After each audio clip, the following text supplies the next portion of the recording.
Sino ang reyna ng buhay mo? Ako si Risa Singson Kaupeng. Magkape't pandasal muna tayo.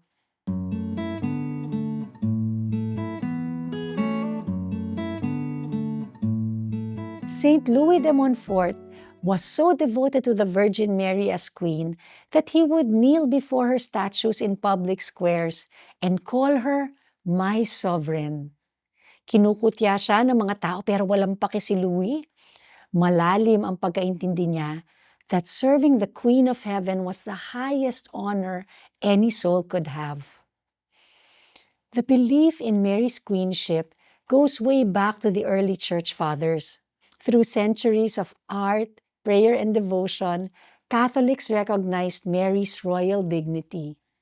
Then in 1954, 4 years after he declared the Assumption of Mary as a dogma, Pope Pius XII established this feast, declaring that Mary reigns with Christ as Queen of Heaven and Earth.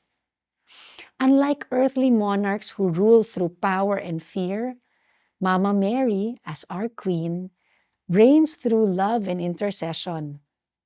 Imbis na humihingi ng alay at parangal, namumudmud siya ng mga kaloob at nagbibigay ng proteksyon sa atin. Siya ang reyna na naglilingkod, nakikinig, at ipinagtatanggol ang dukha at nalimutan. Ang korona niya ay hindi gawa sa ginto, kundi ng habag. Gaya ng sabi sa Salve Regina, Mama Mary is our life, our sweetness, and our hope. And every time we follow in her footsteps, saying yes to God's will, we show that we are truly children of Mary, our Queen. Tayo magdasal. Hail, Holy Queen, Mother of Mercy, our life, our sweetness, and our hope. To you do we cry, poor banished children of Eve. To you do we send up our sighs, mourning and weeping in this valley of tears. Turn then, most gracious Advocate, your eyes of mercy towards us, and after this our exile, show unto us a blessed fruit of thy womb, Jesus.